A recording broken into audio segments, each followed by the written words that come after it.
Greetings, fellow detectives. Wizard Kitten here, bringing you a new build in my series, Building Nancy Drew in The Sims 4. Today I am bringing you the Canute Farmhouse from Nancy Drew Trail of the Twister.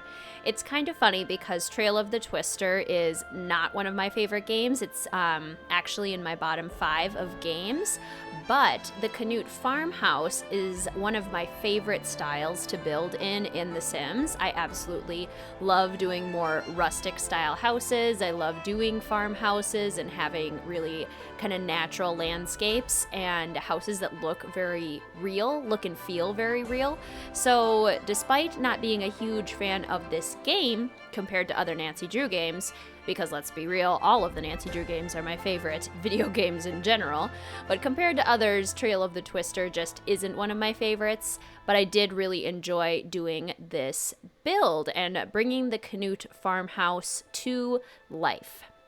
So lately when I've been doing these builds, the strategy that I've had is to kind of do the interior floor plan at the same time as I do the exterior floor plan.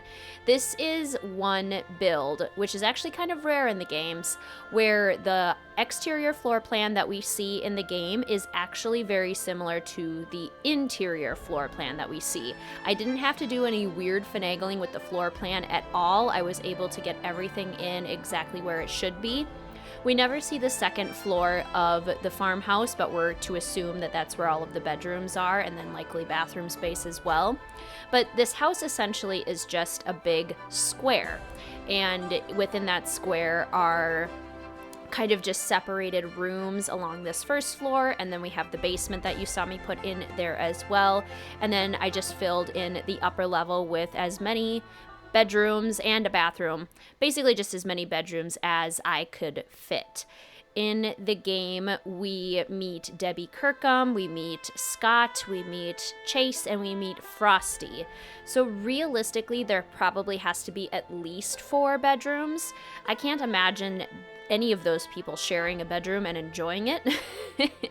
But also Nancy has to be there, which means that Nancy probably ends up having to share a bedroom with somebody, because I don't think there's enough space up there for 5 bedrooms. Even the bedrooms that I was able to put in are pretty small, but I still managed to get them in there. I think they're cozy, but it's a good 4-bedroom house, but I think 5 bedrooms definitely would have been a bit too much.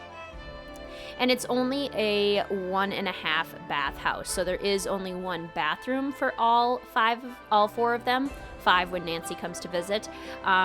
So it's definitely a cramped house. It's cozy, they're in very close quarters with one another, but it's also pretty realistic to what a typical farmhouse would be. Just having indoor plumbing in a old farmhouse is kind of a luxury in and of itself. So there is a full bathroom, there is a half bathroom on the downstairs level. And it was really fun kind of filling in the spaces from this house that we don't see.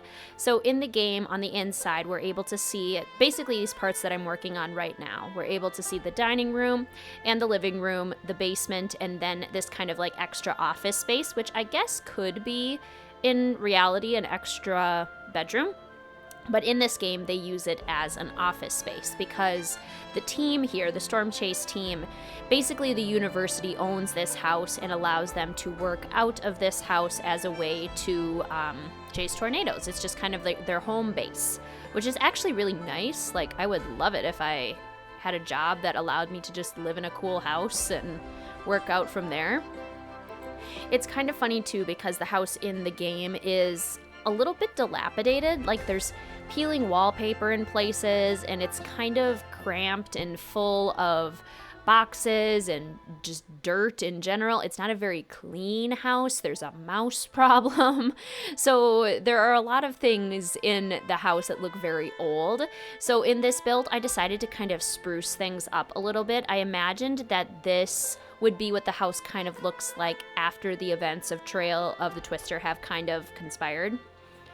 I think that's the word, conspired. No? transpired. That's the word I'm looking for. After the events of Trail of the Twister have transpired, this is kind of what the house would look like. So parts of the house have been kind of cleaned up a little bit. It has been remodeled in places so that the wallpaper isn't peeling off. The wallpaper has kind of been updated and fixed and renovated a little bit, but a large majority of the house has remained exactly the same. One of those areas is the basement down here, and I'm just trying to figure out what it's supposed to look like, where everything is supposed to be. This is one of the rare games where we actually see laundry machines. I think this might be the only game where we see laundry machines and actually prove that laundry machines do exist in Nancy Drew's world, because there are laundry machines down here, which is very exciting. I was like, oh, that's where I put the laundry. Perfect. That makes it so much easier. So that's basically what the basement ends up being. It's also a workstation for Frosty. That table over there is meant to be his kind of like just work area. So I eventually put a bunch of photography paraphernalia over there. And then right here is where I'm putting in the laundry, which again, very exciting, very rare sighting of laundry in Nancy Drew's universe. Conspiracy theory, do they do laundry in any of the other games? We can neither confirm nor deny. We have no information whatsoever. I was also trying to mimic down in this basement the fact that the walls are unfinished. So there's some areas where the walls are just insulation. There's some areas where the walls are just like the first layer of wood that would go over a wall. So I was just trying to kind of make it look very, very basement-y down here, using columns, using the dirt walls. I use those white walls to kind of mimic the walls that do have insulation on them, like the plastic kind of hanging over it. And then use these columns to kind of delineate different wall spaces. And I also just filled the basement with a bunch of this mechanical equipment. A lot of it came from Get Famous, some of it came from Strangerville, but all of these carts just seemed very much like things that a chase team would need to have. And I also used all of these different storage areas from different games. I think one is from Strangerville, one is from Dine Out, and one is from Island Living. But I just love the idea of the basement looking super cluttered. Essentially, this is a storage area for the Canute Farmhouse. So this is where they keep all of their extra food. This is where they keep all of their extra equipment when they're not using it, and they just kind of haul it in and out as needed. So again, down here, I'm filling in Frosty's space and putting in a bunch of photography equipment. I gave him a drone, too, so he can, the little round guy can follow them around and record video for them, which I think is really funny. I loved the idea of that. And then the rest of the floor plan on this first level, we have the 3 spaces that we get to see in the game, in addition to this kitchen in the back corner, or what will eventually be a kitchen in the back corner, as well as the half bath that will eventually be in that back corner as well. So like I said, this game isn't one of my favorites to play, but bringing this farmhouse together was a lot of fun. There's a lot of really good country type items in The Sims 4 that we have that work really well, so I ended up being very happy with this build when I was finished with it. It's interesting how long it took me. I think some of the last couple builds I've done, I have taken so much longer to finish them than I thought I would, and I think it's because I'm able to get them pretty close to what the games actually look like in Nancy Drew's universe, in the games themselves. And when I have that ability, I want to work really hard to get it as close as I possibly can, because I might as well. That's like the whole point of these recreations, is to try and be as close to the original as possible while also still making them functional, fun lots in The Sims 4. So, oh, excuse me. I just like swallowed wrong for a second. But anyway, this kind of lot, I think, for a Sims family would actually work really well, even though there's literally no, like, weather career in The Sims 4. Like, you wouldn't have a chase team in The Sims 4, but I think this building could still work really well to have, like, a family. You have a nice, cute little farmhouse, fun little family home, and then maybe the people who live here work as, like, scientists or something like that, because then you have the spaces that do make a little bit more sense like that for that with all of the equipment that's sitting around this place. So now I'm starting to work out the floor plan of the office a little bit. Again, I get to the point where I feel comfortable knowing that I can fit everything in the rooms before I move on to working on the outside. I want to make sure that I'm able to get everything in that I possibly can before I get the landscaping finished, because I don't want to have to mess with the landscaping after that. So again, this is the office space, and I imagine that this takes place after the events of Trail of the Twister. So at the end of that game, this office has been cleaned up significantly. All of the boxes have been moved out. It's a much more functional, much more usable space. So I decided that rather than having a bunch of random surfaces, I decided that they would put bookshelves in there, just because that's a lot more useful. They would be able to put research things in there, manuals in there for all of the things that they're working on. That's really the point of them being at this house anyway, is to research and try and figure out tornado genesis. Basically, why do tornadoes start? Why do they exist? Why do they happen in certain storms and not in others? That's the whole point of the Canute research team. So that's what those bookshelves are for. And then up on this upper level, you saw that I was able to fit in the 4 bedrooms, and then that little kind of side part on the edge is the 1 bathroom. And now that I'm comfortable with all of the space that we have inside, and I know I'll be able to fit everything in, I get to start trying to fix the roof, which is difficult. So basically, the game has a complete sloped roof. So the roof is supposed to, in all likelihood, start at the top and then have a continuous line all the way down to the bottom. So what I'm trying to do is get the 3rd floor roof to match up with the 2nd floor roof and to have the exact same slope so that it would just be one continuous straight line down. Unfortunately, the angle that we have for this particular roof piece just does not fit. It doesn't work. To have that, the house would need to be wider in order for the lines to hit together perfectly straight. So I kind of just fidget with it for a really long time. There's parts of the roof that you can see sticking out. I use a roof cheat to try and work on the angles a little bit more to really get this in. And it's probably not the most exciting thing in the world to watch, but I think it is maybe helpful to see that roofing is extremely hard, and if you struggle with roofing in The Sims 4, I am right there with you. Roofing is probably the hardest thing in the game. So what I ended up having was like this curved roof kind of thing, and it just looked weird. It started looking like, I don't know, like a cupcake or something. It just wasn't quite right. It wasn't giving me farmhouse vibes. So I eventually was just like, okay, you know what? I'm just going to have the straight roofs on the 2nd and the 3rd floor, and I'm going to overlap them a little bit, and you're just going to be able to see the lines. It's not going to be a straight line. It's not going to be perfect. I like things to be perfect, but unfortunately it just was not possible in this. So that's what I end up doing with the roofing. So it looks close enough to what we have in Trail of the Twister. It's not perfect by any means, but it gets the idea across. I ran into that same issue when I was working on my Lilac Inn build from Secret of the Old Clock. I did manage to figure it out for that build because I had a little bit more leeway with the roofing, but what happens is that the roof ends up being super tall, like it's uber tall. Which honestly, I could have done that for this too, but it just would have looked weird.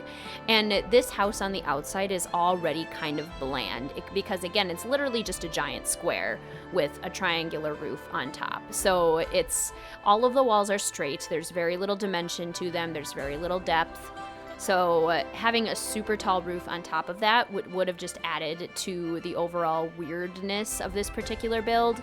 And I figured having the roof poke out, the roof eaves poke out just a smidge probably wasn't as big a deal as I was making it. So now I'm going through and just kind of getting the basic floor plan ready to go on the 2nd floor, carrying through the lighting and the wall and floor kind of paints that I used on the bottom level and bringing those upstairs, and then trying to imagine what each of the bedrooms would look like.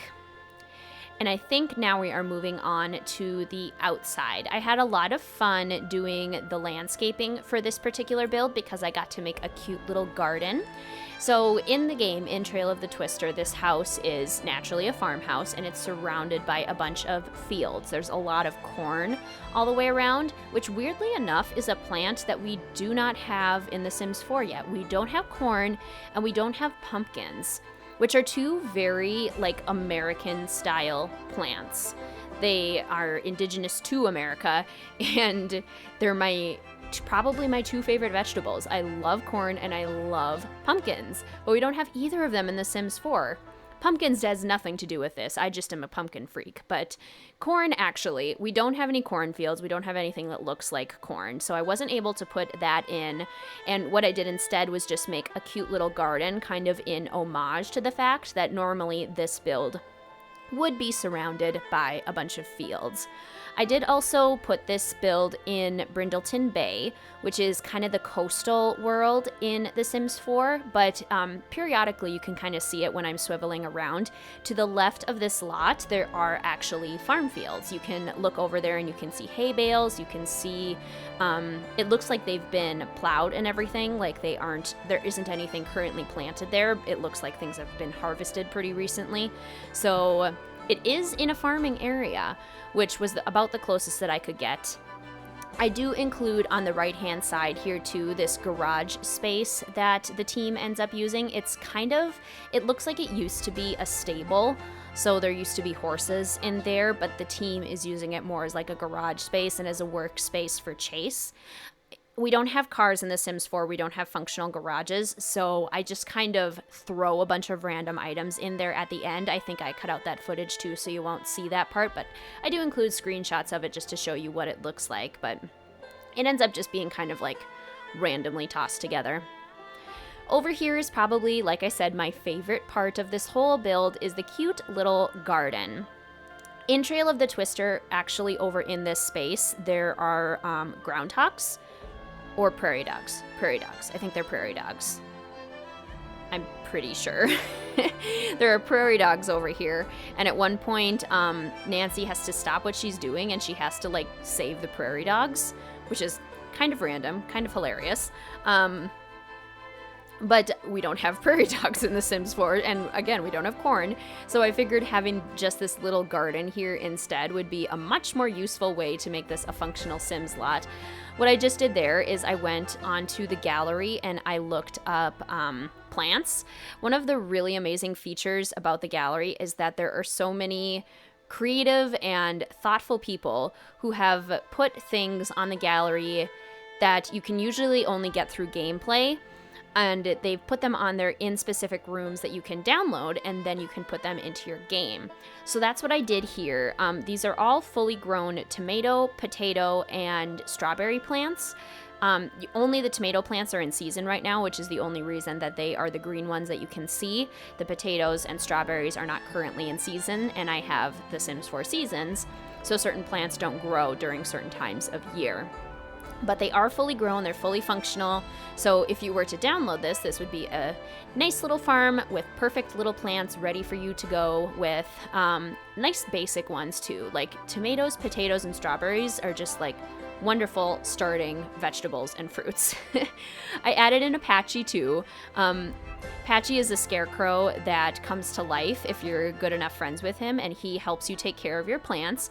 I also added a little bee box to help the plants grow. The bees are super helpful for that as well. So I just love that little area. It looks so cute. It was super relaxing. Are any of you watching this?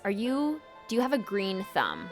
Are you good with plants? Do you have a garden? Do you grow your own fruits and vegetables? Things like that. That is something that I've always loved the idea of. I think it would be so fun to have a garden. I think it would be so fun to grow my own fruits and vegetables, but I've never really grown plants. I just didn't grow up doing it. My parents didn't grow up showing us how to do it, so it wasn't a family thing. My dad now has a garden, but I don't live with my parents. I live with my fiance. And so it's still like not a part of my home life, and we don't have a garden at our current home. But I just love the idea. I would love so much to be able to just walk on out to my garden and, pick some fresh raspberries, get some zucchini just whenever I needed it. I love that idea, but it sounds like a lot of work, and honestly, it stresses me out to think about it because I would be so scared of killing my plants. I always have, like, in the spring and summer, I'll get flowers and just herbs in general and just have them in pots out on my patio. But I can keep them alive, but it's not easy for me. It's almost like I don't naturally think to go out and water them. I don't know if you guys are like that either, but I have to force myself to remember to go and water my plants. And I think that's the problem that I have, is that I just don't remember them. And some plants don't even like to be watered all that much, which is just like, but how do you know which ones don't? Obviously research and Google and things like that. But it's just, I don't want to kill them. And that kind of stress, I think, prevents me from trying as much as I would like to. So you guys will have to let me know. Anyone with green thumbs in the chat, in the comments down below, you should let me know what you think about planting. Or if you don't have a green thumb and you're like me, you should let me know that as well. But regardless, in The Sims, I can be an excellent gardener. And very frequently, even if I'm just playing in my own time, my Sims will have their own little gardens and they'll flourish and it'll be wonderful. Like Ned's garden in our Let's Play The Sims 4 Nancy Drew Let's Play, Ned has an excellent garden and I'm able to help him keep those plants doing just fine. No problems whatsoever. So now we're adding in just a couple of details. I am using the debug menu to find a couple things that you can't typically find in the catalog. For example, the truck and the car that I put out in the driveway out there, you have to find those in the debug menu. And then just a couple of extra decorations. So like under this tree, there's a tire swing in Trail of the Twister, but we don't have tire swings, so I decided to put the tire planter with flowers in it as an homage to that tire swing. And the landscaping for this, I just kept very simple. I went with kind of more of an overgrown grass kind of landscaping thing with a couple random flowers here and there. Just because this game takes place in Oklahoma and a lot of the natural landscaping in that area is more prairie-like. So it's more grassy, it's more tall, thin types of plants. So that's what I decided to try and do for the landscaping over there. And now we're moving on to the interior of the house, and we're working on the living room area first. This is an area where Nancy ends up doing a bunch of random chores, and that's honestly the biggest issue that I have with Trail of the Twister as a whole, is that there's just so many random chores that don't have enough payoff and don't have enough relation to the actual overall mystery of the game, that they just end up being kind of frustrating. And then it pulls me out of the immersion of the game. It makes me not want to do it. And this living room is a place where we have a lot of those. There's like this Venn diagram chart looking kind of thing that you have to do in here. You have to fix the TV at some point. I love the look of this space. It looks very cozy. But all of the puzzles that we end up having to do in here are not my favorite. Same with the mouse catching puzzle too. Doing it once would have been fine. Doing it 5 times is not fine. I found a random tire too from the debug menu, so I was like, oh good, another tire. I'm gonna put that outside. It's perfect. So over here we have the TV, and I'm adding in a couple decorations that maybe we don't necessarily see in the game, but a lot of them we do. For example, on the coffee table there are books, there are magazines, so I add those in. And I always try to keep the art looking very similar to the art in the game and try to put it in the same places, for example. So like these 2 Strangerville posters are in the same place as other art from the game. I actually ended up using a great deal of Strangerville art in this particular game. In this particular build. It hit the vibe really nicely. The Strangerville art reminds me a lot of like Middle America in the fact of the just kind of like the farm type vibes, the desert prairie-ish type vibes, and kind of like country, down to earth that kind of feel. So I use basically every version of that framed Strangerville painting. I use a lot of the Strangerville posters. Over here, I ended up putting this whiteboard to kind of simulate the puzzle that's supposed to be over here. And then I just fill in this area with a bunch of clutter, try to make it feel like a useful space. I figured that after this game, they would make it a little bit more functional. Like, they would actually get a shoe rack to put their shoes on when they come into the house. They would have the coat hanger. There would maybe be a few more plants around. It would just be a more useful space, despite the fact that there's still kind of clutter and stuff everywhere. It's just more organized, it's more put together. It's looking a lot healthier. We can kind of say that. Doing this little office space was actually very fun, just kind of imagining what it should look like without being super messy. So I put a lot of diplomas on the wall. I feel like the team would want to kind of show off all of the work that they've done, all of the awards that they've earned. There's maps. I put this thing that kind of looks like the periodic table. I put that poster there. There's a reading chair. Over on this side here is the screen from Strangerville and the listening station, like the surveillance station from Strangerville, which, again, it looks like something that a meteorology team would need to use. It's technically from Strangerville, and it's technically for hunting, like, aliens, but they don't need to know that. It absolutely looks like something scientific that they would need to use. So I put that in here. The desk does still have some like letters on it. It does still have a little bit of clutter, but it's so much more put together now than it is when we see it in the game. There's even a holder for the pencils and the scissors, for goodness sake. Like, it's just so much better. And like a nice little plant to brighten up the space a little bit. I just love the idea of that. So it's still a very useful office. Pretty much everything is still in the same place. Just a little bit more clean, a little bit more cozy.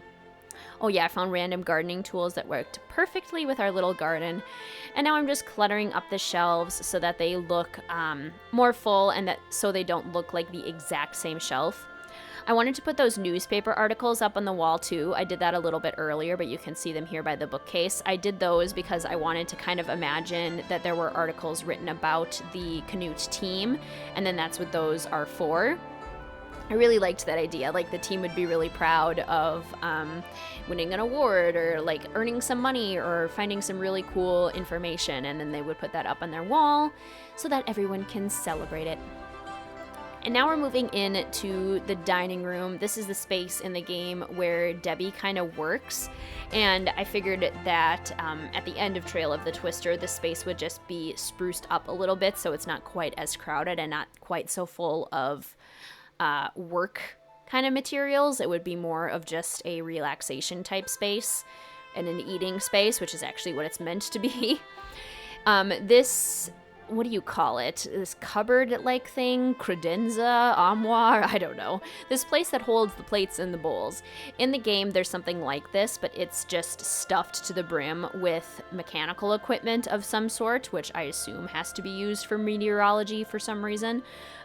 So I decided to kind of clean it out of that stuff and then just put some more basic decorations on there. I put the fan in there, which honestly I need to use more. I always forget about that little electronic fan that came from Get to Work, but it's just such a useful functional item to think about putting in places. Like, lots of people have fans. I should do that more. I also need to remember to do ceiling fans more. There is a ceiling fan in this build, and there's a ceiling fan in the game, which is why I remembered to put it in, but I always forget about ceiling fans. And I did put in these filing cabinets, which is kind of funny because those are in the game. We do have a puzzle for those. Like, basically anything important that we had to interact with, I try to maintain and I try to put in the game. And I imagined that this space over here, rather than the dining room kind of being like an office space, now it's more of a meeting space. So maybe the whole team gathers in here and they can connect their computers to those TV screens, and they can pull up information, and they can like maybe talk about a chase plan, or they can talk about some data that they've uncovered and kind of go over the numbers a little bit and figure those out. So it's just a more communal space now rather than a single space. So now we're moving on to the kitchen, which I had a lot of fun doing. I used this rose wallpaper that we get in the dining room as well, just because I love it and I think it looks exactly like farmhouse wallpaper. I used some older white appliances as well, and I just think the cabinets work out very nicely also. Just kind of that lightish, tannish kind of brown it feels very farmhousey to me. We only have them on one wall because the windows take up a lot of the other space, but because there's so many lower cabinets, I figured it probably wouldn't be that big of a deal. I think it's still a very functional kitchen, and I just really like how it turns out. It's very much like a country kitchen, and it's just kind of sweet and homey, and I can imagine, I don't know, making like some fried chicken in here, making some corn on the cob, making some delicious home-cooked comfort food, and having a good time in here. I also do put this little breakfast nook over here, so it's kind of just where you would have your breakfast in the morning, and then there's the formal dining room just out to the side. I figured it would be better than having more counter space. We already had quite a bit, and this just gives more seating. Plus, it just looks more cozy. I always feel like breakfast nooks in homey, rustic, country-style kitchens are a lot more common than a ton of counter space.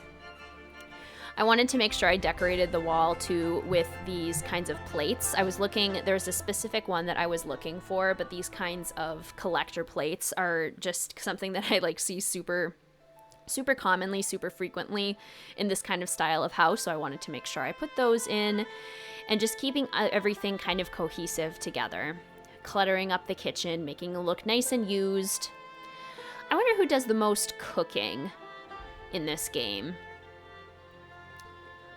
I wonder if they have a schedule where, like, they have to kind of trade off doing the cooking duties, or, like, everyone just fends for themselves. Like, do all the guys just get a bunch of TV dinners and frozen pizzas and stuff them in the freezer and then just eat to their heart's content? Or do they take turns making, like, nice breakfasts for everyone? Or do they take turns making some mac and cheese for dinner or something? That's funny. See, there are things you think about the actual lives of these characters when you do these kinds of builds that you don't think about during the games. Things like, where do you sleep? Like, what do you do for fun when you're not in this game chasing tornadoes? Like, what does Scott do for fun? What does Frosty do for fun? And can they do much for fun in this area? It's implied that several of the characters were born in this area. They grew up here. They've lived here their whole life. Everyone knows Pa. They can go down and hang out with Pa at Ma and Pa's general store. There's a theater scene, but not all of them are very interested in theater. Debbie does theater, so that's probably what Debbie does for fun, and we know that's what Pa does for fun, but I want to know about everyone else. Probably not a whole lot at this place. Like, do they all sit down on the couch and do they watch TV together after a long day of work? Is that something that they do? Do they, like, make, I don't know, cookies for each other and share their cookies and watch the news or watch Jeopardy on TV or something?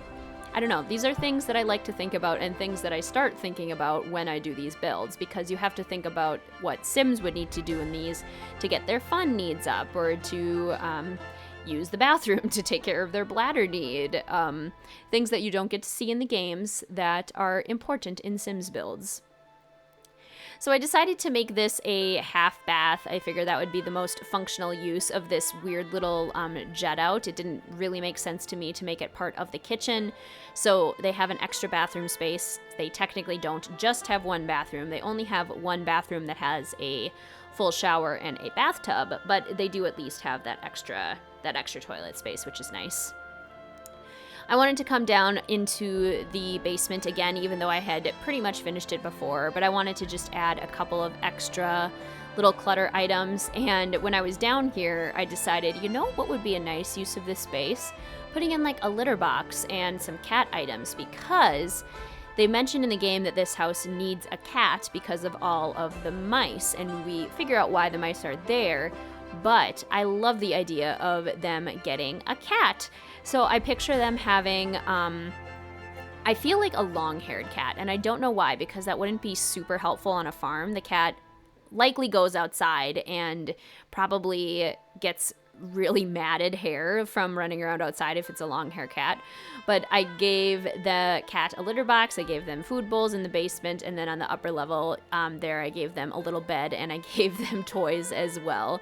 So I imagine that they adopted a cat finally to help with their mouse problem, and that they all just like adore this cat. I imagine that this cat lives a very happy life on this farm and that they all love the cat. One, because it gets rid of the mouse problem, which everyone is upset about. Nobody likes the fact that there's mice everywhere. And two, because it's just like a fun, cuddly little buddy. Like, who wouldn't want a cat? Honestly. Cats are the best. If you haven't guessed by now, I'm a cat person. I love dogs too. I love all animals. They're wonderful. But personally, I enjoy myself some cats. Good old animals, kitties. So now we're moving upstairs to this area, which we don't see at all in the game. So I just kind of got to use my creativity and try to imagine what bedrooms in this house would look like. And the way I kind of directed myself, I like to give myself a little bit of direction when I'm working on these spaces, was to use these curtains from downstairs, the same cats and dogs curtains, but then to just change the color for each room. So that gave me kind of a style to go off for each room. So they're not all the same. They're not all just plain and simple, but they do each have kind of their own little style. And when I was looking at the rooms, I was trying to decide, okay, which room would Scott claim? Which room would Chase claim? Which room would Frosty and Debbie claim? And I decided that the farmhouse probably came with sets of furniture in each of these rooms. Like, I don't imagine that they had to bring their own beds and mattresses and furniture and stuff. There's probably already stuff in here. And I basically make it the same furniture in pretty much every room. I think they all have the same bed, just in different colors. And I tried to fill it in with furniture that would match kind of a country style house, kind of old school, the quilts, the old mirrors, old couches like that. But then I just tried to imagine that each of the rooms would be filled up with items from whichever character was staying in it. So I decided that Frosty would take this room, kind of the blue, green, and red room. It's more of like the primary type color rooms. And I accidentally clicked out there because I was trying to go into the gallery so I could get some clutter items, some different rooms to use, which again, I'm just keeping in so you guys can see my whole process. I follow this creator called Simlissy, and she very thankfully has a bunch of these rooms up on the gallery. And Frosty, I just figured he has a bunch of tech equipment in his room. So I gave him a tablet, I gave him a radio, I gave him headphones, just everything. Because I wanted it to look like Frosty lives in this room. I also imagined that Frosty would be like really into self-care. So I gave him a bunch of like lotions, I gave him very neatly folded shirts. And there's like 5 different types of lotions there. So I imagine he has like a really regimented skincare routine. I would say hair care routine too, but maybe he like does something for his scalp, because Frosty is bald. I don't know if it's by choice or if he's lost his hair, but he does not have hair, but he probably massages his scalp or like has a skincare routine. I gave him like a silky robe too, because I just imagine Frosty walking around the house in this silky robe and annoying Scott so much. But I feel like that's something that would happen. I feel like that's something that Frosty would do.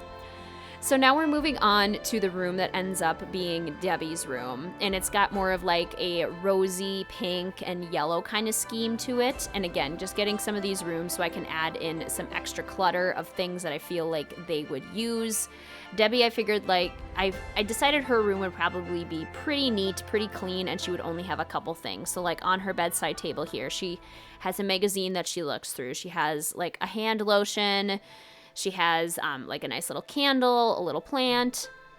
And I think Debbie's room ends up being my favorite. I just like how bright and cozy it ends up looking, especially with the candle on the nightstand, the way that the rug color comes together with everything. And she's got that lovely rose flower wallpaper that I just adore in this build, because again, it looks exactly like a farmhouse to me.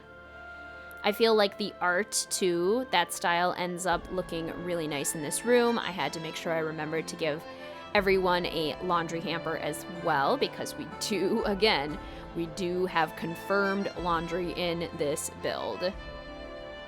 So again, Debbie doesn't have that much stuff. It's not a super cluttered room. It's generally pretty clean, but I just love the colors in there. I felt like it worked really well. This is by far the smallest bedroom, and I imagined that because it's the smallest, it probably goes to like the youngest and least experienced team member, and we get the idea that Chase is the youngest member on the team. I think he just joined this season. It's his first time being with the team, so he, therefore, gets stuck with the smallest room. And I imagine that Chase is super messy. Like, he throws his clothes on the floor. He also has the messiest job, too. Like, he's a mechanic, so he's very frequently getting covered in dirt and oil. And I feel like at that point, when your job gets you, like, so dirty, you probably are kind of like, well, is it even worth cleaning up if I'm just going to get that dirty again? So I made sure to put these like piles of clothes on the floor. I figured he would throw his clothes on the floor all the time. I gave him the laundry basket too, because I imagined he wouldn't put away his clothes. He would just keep them in the laundry basket and like dig through them. That seemed like something that Chase would do, in my opinion. And then this is Scott's room, and I imagine that Scott's just kind of like a cranky person, so there's darker kinds of patterns in his room, and I figure that he would be in his room a lot, just kind of avoiding everyone and writing things down. Like, I gave him a lot of notes. I gave him this kind of notebook thing. I figured he's in here a lot, kind of trying to sort out his thoughts. So that was kind of the point for that. It's a darker space. It's not very happy looking. The furniture is all darker as well, which I think brings it down, even though the wallpaper is this really nice, like, light plaid color. Everything else just kind of comes together to have this overall dinginess to it, which I think expresses Scott's personality well. It's kind of what I was going for with this. So we're going to be coming up on the screenshots very soon. Please let me know in the comments what you think of this build. Did you enjoy it? Do you have any suggestions for future builds and content? If you did like this video, please feel free to give it a thumbs up. That kind of engagement really helps the channel and helps us find more fellow detectives to join our wonderful little family here on YouTube. Thank you so much again for watching. If you're not subscribed, you can hit the subscribe button and the notification bell to turn on notifications and get information about whenever I post more Sims and Nancy Drew content. I've been trying to post very regularly in the summer, and it's so fun getting to share this kind of content with all of you. So I really do hope that you enjoyed it and enjoy our little wonderful farmhouse. So yeah. Thank you so much for watching, fellow detectives. I will see you soon.